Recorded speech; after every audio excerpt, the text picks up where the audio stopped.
কেন্দ্ৰীয় চৰকাৰে নিৰ্ধাৰণ কৰি দিয়া দামত এই অক্সিজেনখিনি অসম চৰকাৰে কিনি ল'ব। এই ব্যৱস্থাৰ লগে লগে আমাৰ অক্সিজেন প্ৰায় অতিৰিক্ত 10.5 মেট্ৰিক টন অক্সিজেনৰ ব্যৱস্থা আজি আমি কৰিবলৈ সক্ষম হলো। যোৱাকালি আমি আলোচনা কৰিছিলোঁ যে 50 মেট্ৰিক টন ইতিমধ্যে আমি বনাওঁ। 8টা আমাৰ অক্সিজেন ইউনিট নিজৰ আছে, তাৰ পৰা আমি 5.5 মেট্ৰিক টন বনাওঁ।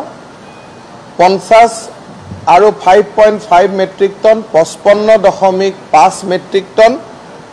আৰু আজি আমি ইয়াত যি মেমৰেণ্ডাম অফ আণ্ডাৰষ্টেণ্ডিং কৰিলোঁ, বুজাবুজিৰ চুক্তি কৰিলোঁ, তাৰ জৰিয়তে 10.5 মেট্ৰিক টন অক্সিজেন আমি পাম। যোৱাকালি 61 মেট্ৰিক টনৰ কথা আছিলে, কিন্তু ডিমাপুৰ, চিলাপথাৰ, বঙাইগাঁও গোটেইকেইটা সংস্থাই চহী কৰাৰ পৰিপ্ৰেক্ষিতত এতিয়া আমাৰ অক্সিজেনৰ ক্ষমতা 66 মেট্ৰিক টনলৈ বৃদ্ধি পালে। আৰু মই ভাবোঁ যে এইটো এটা যথেষ্ট ডাঙৰ ভাণ্ডাৰ। আজিও আমাৰ 22 মেট্ৰিক টনে খৰচ হৈছে, গতিকে আমি বহুখিনি ভাল পৰিৱেশত আহিছোঁ বুলি আমি ক'ব পাৰোঁ। ইতিমধ্যে আপোনালোকে বুজাবুজিৰ চুক্তি স্বাক্ষৰ কৰা অনুষ্ঠান আপোনালোকে কেমেৰাত বন্দী কৰিছে। ইয়াৰ ডিটেইলছ মই আপোনালোকক দাঙি ধৰিলোঁ। আপোনালোকৰ যদি কিবা প্ৰশ্ন আছে আপোনালোকে কৰিব পাৰে। ভূটানত ইতিমধ্যে তেওঁলোকে 25 জন আৰু 15 জন 40 জন লেবাৰক সোমাবৰ কাৰণে অনুমতি দিছে। খালি তেওঁলোকে এইটো চৰ্ত দিছে যে আমাৰ ইয়াতে যাতে নিগেটিভ টেষ্ট ৰিপৰ্ট লৈ যায়। যোৱাকালি আমি তেওঁলোকক টেষ্ট কৰিলোঁ, নিগেটিভ ৰিপৰ্ট পালোঁ। এই শ্ৰমিক আৰু ইঞ্জিনিয়াৰসকল এতিয়া ভূটানত গৈ উপস্থিত হৈছে আৰু এই প্লানটো সম্পূৰ্ণ কৰোঁতে 30 দিন সময় লাগিব, যিটো ভূটানত আছে। সব সমাধান কৰি দিলোঁ, নহ'ব। চিলাপথাৰে আমাক দিব 3.6 মেট্ৰিক টন। আমি ASCBৰ লগতো কথা বতৰা পাতিলোঁ, কোনো অসুবিধা নহয়।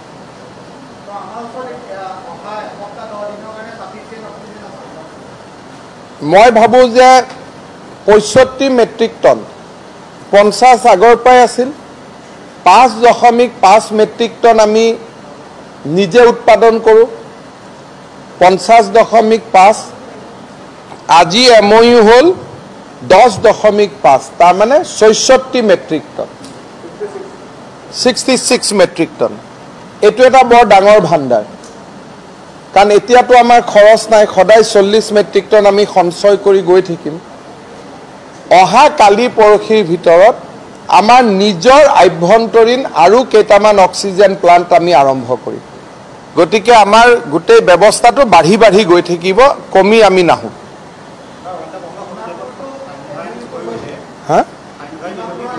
হয়, চাওক, মই টুইটাৰত কোনোবাই মোক কৈছিলে, মই বোলো বিয়াকেইখন পাতি লওক। এইটো আৰু বিয়া আগতে ঠিক কৰি থোৱা বিয়া ক'ত কেঞ্চেল হ'ব, গতিকে লিমিটেড মানুহ লৈ বিয়াকেইখন পাতি লওক, খালি লিমিটেড মানুহ আনক।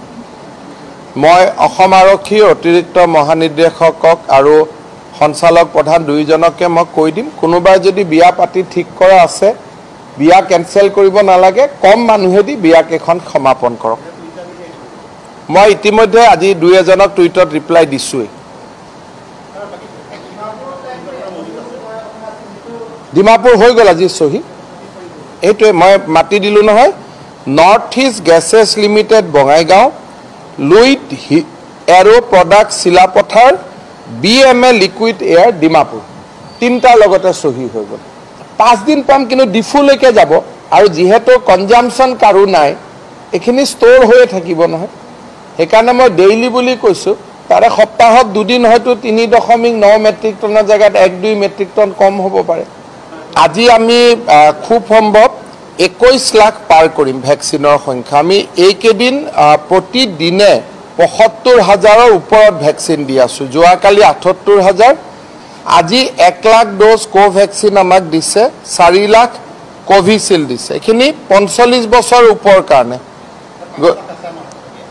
আগতো যোৱা কালিলৈকে মোৰ 2,06,000 আছিলে গতিকে প্ৰতিদিনে ভ্যাকচিন আমাৰ হাতত কিমান আছে মই টুইটাৰত দি আছো কিন্তু মোৰ বোধেৰে আমি 5 লাখতকৈ এতিয়া আমাৰ লগত বেছি মজুত আছে গতিকে এইকেদিন ৰাইজে ভ্যাকচিন ল'ব পাৰিব আৰু আমাৰ টাৰ্গেট আছে যাতে প্ৰতিদিন ভ্যাকচিনেশন আমি 1 লাখ কৰিব পাৰো অৱশ্যে ডিপেন্ড কৰিব কেন্দ্ৰীয় চৰকাৰে আমাক ভ্যাকচিন নিয়মীয়াকৈ দিও থাকিব লাগিব সক ডিজাস্টাৰ মেনেজমেন্ট ডিপাৰ্টমেন্টে তেওঁলোকে ভাবিছে যে যেহেতু 3000 ক্ৰছ কৰিছে 6টা বজাৰ পৰা আসলতে দোকান বন্ধ হোৱাৰ পিছত সান্ধ্যায়ন হৈয়ে আছিল একাৰণে 8টা বজাৰ পৰা তেওঁলোকে দিব খুজিলে ৰাতিপুৱা মোক মুখ্য সচিবে ক'লে যে স্যাৰ দি দিয়া ভাল নেকি ঠিক আছে দিব খুজিছে যদি কেছ কমে কবাত কাৰণ ৰাইজৰ অসুবিধা একাৰণে নহয় 6টাৰ পৰা মানুহ ঘৰত সোমাইছিল মানে সক মানুহে নিজে নিজে সোমাব নিদিয়ে পাইপডাল এইটো বহুতে মোক কৈ থাকে টেষ্ট কমি গৈছে কিয় বাঢ়ি গৈছে কিয় এই পাইপডাল সোমাওতে ভিতৰত কষ্ট পায় মানুহে নে ৰাস্তাৰ পৰা ধৰি আনি সোমাব দিলে কাজিয়া কৰিব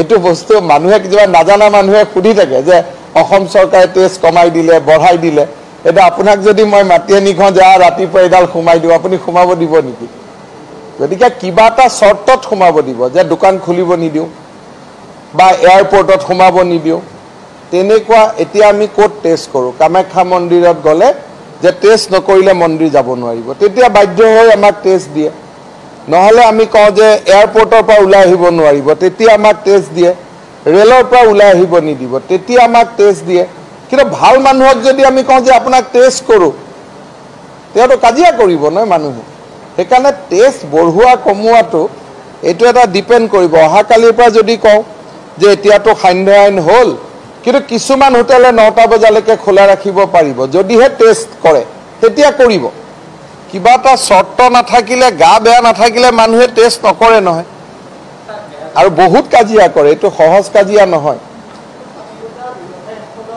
তেওঁলোকক যদি আপুনি এনেই টেষ্ট কৰাব যায় ব্যৱসায় বন্ধ কৰি দিব আপুনি যদি ফাঁচী বজাৰত কালি গৈ কয় যে আমি ফাঁচী বজাৰখনক টাৰ্গেট কৰিছো আপোনালোকক টেষ্ট কৰিম তেওঁলোকে নামানে আৰু কোনেও নামানে মোৰ লৰাকো টেষ্ট কৰিবলেনো মই কিয় মানিম এডাল নাকলৈকে সোমাই যায় কিন্তু যদি কওঁ যে ইয়াত 1 ঘণ্টা বেছিকৈ চলাব পাৰিব টেষ্ট কৰিলে তেতিয়াহে টেষ্ট কৰিব দিব সেইকাৰণে আমি মানুহক কি কৰো কন্ট্যাক্ট ট্ৰেচিংৰ নামত বাধ্য কৰো যে আপুনি অমুকক লগ পাইছিলে গতিকে আপুনি টেষ্ট কৰক কিন্তু জাগা এখনক টাৰ্গেট কৰি ললে মানুহে নামানিব কিন্তু যদি সেই জাগাটোত আমি বলে বহুত কেছ পাইছো একেলগে 100টা তেতিয়া দিব কিন্তু এনে যদি ৰাতিপুৱা গৈ টেষ্ট কৰিব খুজো হাহাকাৰ লগাই দিব এতিয়াতো আমি প্ৰায় আমাৰটো টেষ্ট 70-80 হাজাৰ প্ৰতিদিনে হৈ আছে আজিতো ভাৰতবৰ্ষৰ বহুত ৰাজ্যৰ তুলনাত এতিয়া আমাৰ যোৱা 9 এপ্ৰিলৰ পৰা আমি যিখিনি উঠালো আৰু ইয়াতকৈ বেছি টেষ্টৰ প্ৰয়োজন নাই ৭৫,০০০ 1 লাখ ডেইলি টেষ্ট কৰা ইমান ইজি কথা নহয় বহুত টকা লাগে ইমান টকা খৰচ কৰাও ইজি কথা নহয় প্ৰত্যেকটো টেষ্টৰ নামত 300 400 500 টকা যায় গতিকে মানুহে পিছত আকৌ ক'ব যে ইমান টকা কোভিডৰ নামত কেনেকৈ খৰচ হ'ল বুলি এটা আৰটিপিচিআৰ টেষ্টত 500 টকা লাগে গতিকে 1 লাখ টেষ্ট ডেইলি কৰা মানে অসমে 5 কোটি টকা খুব সম্ভৱ মই হিচাপ কৰি চোৱানে 1 লাখ ইনটু 500 হলে কিমান হ'ব জানো 50 লাখ হ'ব নে 5 কোটি হ'ব হা 5 কোটি বা 50 লাখ কিবা এটা হ'ব মই গণিতটো ডেইলি ইমান খৰচ কৰিব লাগিব ইমান টকা আপুনি ক'ত পাব গতিকে বহুত বাধ্য হা বহুত বাধ্যবাধকতাৰ মাজত কামবোৰ কৰি থাকিব লাগে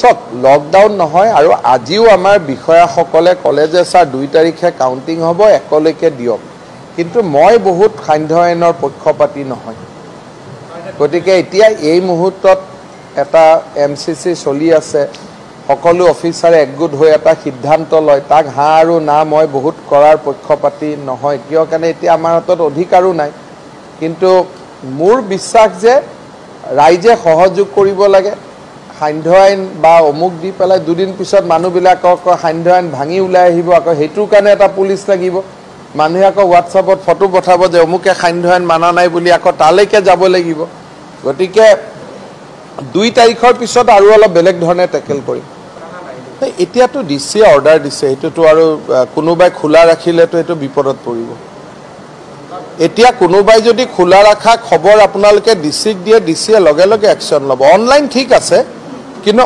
অফলাইন 15 দিনৰ কাৰণে নহ'ব। মহৰ্ষিয়ে যদি কৰে তেতিয়াহ'লে কালি কোনোবাই কমপ্লেইন দিলে মহৰ্ষিৰ প্ৰিন্সিপাল এৰেষ্ট হৈ যাব। এইটোতো আৰু কোনো ডিজাষ্টাৰ মেনেজমেণ্টত অৰ্ডাৰ দিছে, তেওঁ হয়তো ক'ব পাৰে আজি মই অৰ্ডাৰখন পোৱা নাই বুলি, কিন্তু এতিয়া স্কুল কলেজ কামৰূপ মেট্ৰত বন্ধ, কোনেও খোলা ৰাখিব নোৱাৰে। এতিয়া আমাৰ ফ্ৰণ্টলাইন ৱৰ্কাৰ আৰু কোনো বিপদত পৰা নাই। মই আপোনালোকক এটাই উদাহৰণ দিছোঁ, এইকেইদিন GMCত 90 বছৰ ওপৰ বহুত মানুহৰ ক'ভিড ধৰাত পৰিছে, কিন্তু তেওঁলোকে এটা বা দুটা ভেকচিন লৈ থকাৰ কাৰণে তেওঁলোক একদম নিৰাপদে আছে। সেইকাৰণে ফ্ৰণ্টলাইন ৱৰ্কাৰো আমি ইলেকশ্যন ডিউটিৰ পিছত বহুতক টেষ্ট কৰিছোঁ, কোনো পজিটিভ হোৱা নাই। এতিয়া চবেই ভেকচিন লৈ ল'লে, আক্ৰমণ হ'লেও তেওঁলোকে আৰু বিপদত নপৰে, আৰু সেইটো বস্তু তেওঁলোকে জানে কাৰণে এতিয়া সেইবিলাক লৈ বহুত, যোৱাবাৰ ক'ভিডত যিবিলাক সমস্যা আছিল এইবাৰ সেইবিলাক হোৱা নাই। এইবাৰ অক্সিজেন, ৰেমডিচিভিৰ, যোৱাবাৰ আছিলে PP কিটৰ সমস্যা, যোৱাবাৰতকৈ এইবাৰ সমস্যাটো বেলেগ হৈ গ'ল। আপোনালোকক আমি গুৱাহাটী প্ৰেছ ক্লাবত অহাকালি 45 বছৰ ওপৰখিনি কৰি দিম, ব্যৱস্থা লোৱা হৈছে। আৰু 1 বা 2 তাৰিখে যদি ভেকচিন আমি পাওঁ তেতিয়াহ'লে জাৰ্নেলিষ্টসকলক অগ্ৰাধিকাৰ ভিত্তিত কৰি দিম, কিন্তু ভেকচিন 18 বছৰৰ ভেকচিনটো আমি কিনিব পাব লাগিব। 2টা জেগাতে 1 কোটি অৰ্ডাৰ দি ৰাখিছোঁ। তেওঁলোকে কেন্দ্ৰীয় চৰকাৰে নিৰ্ধাৰণ কৰি দিয়া দামত এই অক্সিজেনখিনি অসম চৰকাৰে কিনি ল'ব। এই ব্যৱস্থাৰ লগে লগে আমাৰ অক্সিজেন প্ৰায় অতিৰিক্ত 10.5 মেট্ৰিক টন অক্সিজেনৰ ব্যৱস্থা আজি আমি কৰিবলৈ সক্ষম হ'লোঁ। যোৱাকালি আমি আলোচনা কৰিছিলোঁ যে 50 মেট্ৰিক টন ইতিমধ্যে আমি বনাওঁ। 8টা আমাৰ অক্সিজেন ইউনিট নিজৰ আছে, তাৰ পৰা আমি 5.5 মেট্ৰিক টন বনাওঁ। 50 আৰু 5.5 মেট্ৰিক টন 55.5 মেট্ৰিক টন। আৰু আজি আমি ইয়াত যি মেমৰেণ্ডাম অফ আণ্ডাৰষ্টেণ্ডিং কৰিলোঁ, বুজাবুজিৰ চুক্তি কৰিলোঁ, তাৰ জৰিয়তে 10.5 মেট্ৰিক টন অক্সিজেন আমি পাম। যোৱাকালি 61 মেট্ৰিক টনৰ কথা আছিলে, কিন্তু ডিমাপুৰ, চিলাপথাৰ, বঙাইগাঁও গোটেইকেইটা সংস্থাই চহী কৰাৰ পৰিপ্ৰেক্ষিতত এতিয়া আমাৰ অক্সিজেনৰ ক্ষমতা 66 মেট্ৰিক টনলৈ বৃদ্ধি পালে। আৰু মই ভাবোঁ যে এইটো এটা যথেষ্ট ডাঙৰ ভাণ্ডাৰ। আজিও আমাৰ 22 মেট্ৰিক টনে খৰচ হৈছে, গতিকে আমি বহুখিনি ভাল পৰিৱেশত আহিছোঁ বুলি আমি ক'ব পাৰোঁ। ইতিমধ্যে আপোনালোকে বুজাবুজিৰ চুক্তি স্বাক্ষৰ কৰা অনুষ্ঠান আপোনালোকে কেমেৰাত বন্দী কৰিছে। ইয়াৰ ডিটেইলছ মই আপোনালোকক দাঙি ধৰিলোঁ। আপোনালোকৰ যদি কিবা প্ৰশ্ন আছে আপোনালোকে কৰিব পাৰে। ভূটানত ইতিমধ্যে তেওঁলোকে 25 জন আৰু 15 জন 40 জন লেবাৰক সোমাবৰ কাৰণে অনুমতি দিছে। খালি তেওঁলোকে এইটো চৰ্ত দিছে যে আমাৰ ইয়াতে যাতে নিগেটিভ টেষ্ট ৰিপৰ্ট লৈ যায়। যোৱাকালি আমি তেওঁলোকক টেষ্ট কৰিলোঁ, নিগেটিভ ৰিপৰ্ট পালোঁ। এই শ্ৰমিক আৰু ইঞ্জিনিয়াৰসকল এতিয়া ভূটানত গৈ উপস্থিত হৈছে, আৰু এই প্লানটো সম্পূৰ্ণ কৰোঁতে 30 দিন সময় লাগিব, যিটো ভূটানত আছে। সব সমাধান কৰি দিলোঁ, নহ'ব। চিলাপথাৰে আমাক দিব 3.6 মেট্ৰিক টন। আমি ASCBৰ লগতো কথা বতৰা পাতিলোঁ, কোনো অসুবিধা নহয়।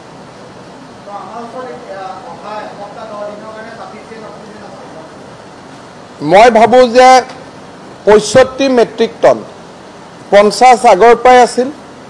5.5 মেট্ৰিক টন আমি নিজে উৎপাদন কৰোঁ, 50.5।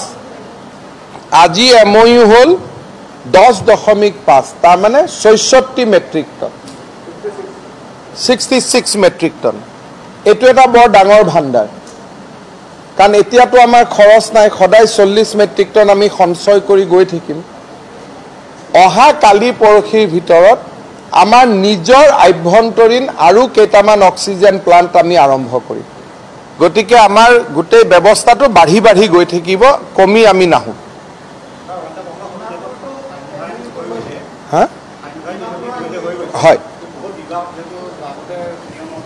চাওক, মই টুইটাৰত কোনোবাই মোক কৈছিলে, মই বোলো বিয়া কেইখন পাতি লওক, এইটো আৰু বিয়া আগতে ঠিক কৰি থোৱা, বিয়া ক'ত কেঞ্চেল হ'ব, গতিকে লিমিটেড মানুহ লৈ বিয়া কেইখন পাতি লওক, খালি লিমিটেড মানুহ আনক। মই অসম আৰক্ষীৰ অতিৰিক্ত মহানিৰ্দেশকক আৰু সঞ্চালক প্ৰধান দুয়োজনকে মই কৈ দিম, কোনোবাই যদি বিয়া পাতি ঠিক কৰা আছে, বিয়া কেঞ্চেল কৰিব নালাগে, কম মানুহেদি বিয়া কেইখন সমাপন কৰক।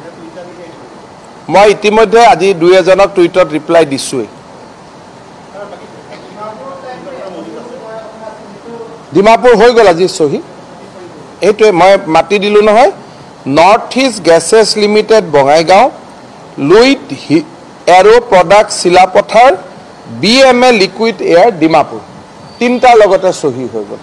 5 দিন পাম, কিন্তু ডিফুলৈকে যাব, আৰু যিহেতু কনজামশ্যন কাৰো নাই, এইখিনি ষ্ট'ৰ হৈয়ে থাকিব নহয়।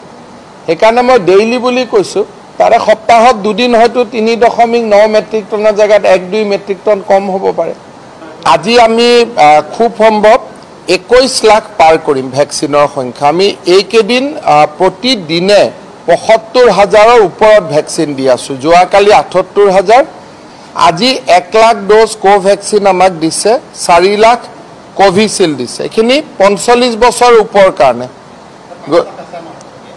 আগতো যোৱাকালিলৈকে মোৰ 2,06,000 আছিলে, গতিকে প্ৰতিদিনে ভেকচিন আমাৰ হাতত কিমান আছে মই টুইটাৰত দি আছোঁ, কিন্তু মোৰ বোধেৰে আমি 5 লাখতকৈ এতিয়া আমাৰ লগত বেছি মজুত আছে। গতিকে এইকেইদিন ৰাইজে ভেকচিন ল'ব পাৰিব, আৰু আমাৰ টাৰ্গেট আছে যাতে প্ৰতিদিন ভেকচিনেশ্যন আমি 1 লাখ কৰিব পাৰোঁ। অৱশ্যে ডিপেণ্ড কৰিব কেন্দ্ৰীয় চৰকাৰে আমাক ভেকচিন নিয়মীয়াকৈ দিও থাকিব লাগিব। চব ডিজাষ্টাৰ মেনেজমেণ্ট ডিপাৰ্টমেণ্টে তেওঁলোকে ভাবিছে যে যিহেতু 3,000 ক্ৰছ কৰিছে, 6টা বজাৰ পৰা আচলতে দোকান বন্ধ হোৱাৰ পিছত সান্ধ্য আইন হৈয়ে আছিলে, সেইকাৰণে 8টা বজাৰ পৰা তেওঁলোকে দিব খুজিলে। ৰাতিপুৱা মোক মুখ্য সচিবে ক'লে যে ছাৰ দি দিয়া ভাল নেকি। ঠিক আছে, দিব খুজিছে যদি কেছ কমে ক'ৰবাত, কাৰণ ৰাইজৰ অসুবিধা এইকাৰণে নহয়, 6টাৰ পৰা মানুহ ঘৰত সোমাইছিলে, মানে চাওক মানুহে নিজে নিজে সোমাব নিদিয়ে পাইপডাল। এইটো বহুতে মোক কৈ থাকে টেষ্ট কমি গৈছে কিয়, বাঢ়ি গৈছে কিয়। এই পাইপডাল সোমাওঁতে ভিতৰত কষ্ট পায়, মানুহে এনে ৰাস্তাৰ পৰা ধৰি আনি সোমাব দিলে কাজিয়া কৰিব। এইটো বস্তু মানুহে কিছুমান নাজানা মানুহে সুধি থাকে যে অসম চৰকাৰে টেষ্ট কমাই দিলে, বঢ়াই দিলে। এতিয়া আপোনাক যদি মই মাতি আনি কওঁ যে ৰাতিপুৱা এইডাল সোমাই দিওঁ, আপুনি সোমাব দিব নেকি? গতিকে কিবা এটা চৰ্তত সোমাব দিব, যে দোকান খুলিব নিদিওঁ বা এয়াৰপৰ্টত সোমাব নিদিওঁ, তেনেকুৱা। এতিয়া আমি ক'ত টেষ্ট কৰোঁ? কামাখ্যা মন্দিৰত গ'লে যে টেষ্ট নকৰিলে মন্দিৰ যাব নোৱাৰিব, তেতিয়া বাধ্য হৈ আমাক টেষ্ট দিয়ে। নহ'লে আমি কওঁ যে এয়াৰপৰ্টৰ পৰা ওলাই আহিব নোৱাৰিব, তেতিয়া আমাক টেষ্ট দিয়ে। ৰেলৰ পৰা ওলাই আহিব নিদিব, তেতিয়া আমাক টেষ্ট দিয়ে। কিন্তু ভাল মানুহক যদি আমি কওঁ যে আপোনাক টেষ্ট কৰোঁ, তেওঁতো কাজিয়া কৰিব নহয় মানুহে। সেইকাৰণে টেষ্ট বঢ়োৱা কমোৱাটো এইটো এটা ডিপেণ্ড কৰিব। অহাকালিৰ পৰা যদি কওঁ যে এতিয়াতো সান্ধ্য আইন হ'ল, কিন্তু কিছুমান হোটেলে 9টা বজালৈকে খোলা ৰাখিব পাৰিব, যদিহে টেষ্ট কৰে তেতিয়া কৰিব। কিবা এটা চৰ্ত নাথাকিলে, গা বেয়া নাথাকিলে মানুহে টেষ্ট নকৰে নহয়, আৰু বহুত কাজিয়া কৰে। এইটো সহজ কাজিয়া নহয়। তেওঁলোকক যদি আপুনি এনেই টেষ্ট কৰাব যায়, ব্যৱসায় বন্ধ কৰি দিব।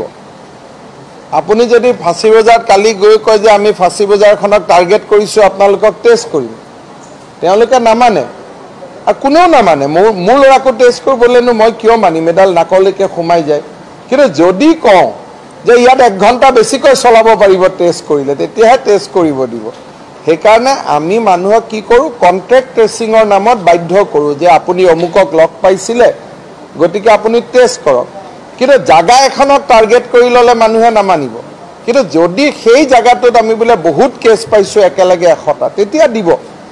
কিন্তু এনেই যদি ৰাতিপুৱা গৈ টেষ্ট কৰিব খোজোঁ, হাহাকাৰ লগাই দিব।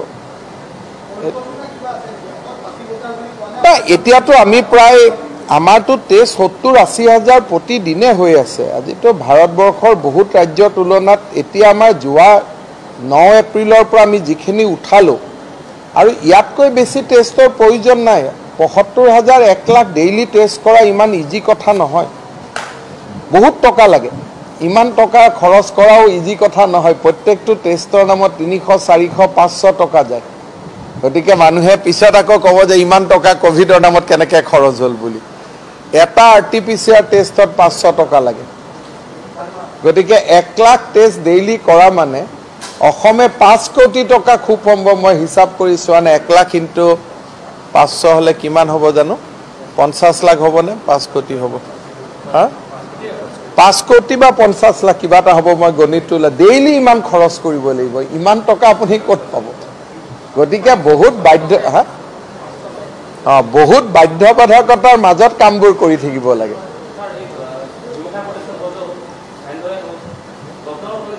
চব লকডাউন নহয়। আৰু আজিও আমাৰ বিষয়াসকলে ক'লে যে ছাৰ 2 তাৰিখে কাউণ্টিং হ'ব, 1লৈকে দিয়ক।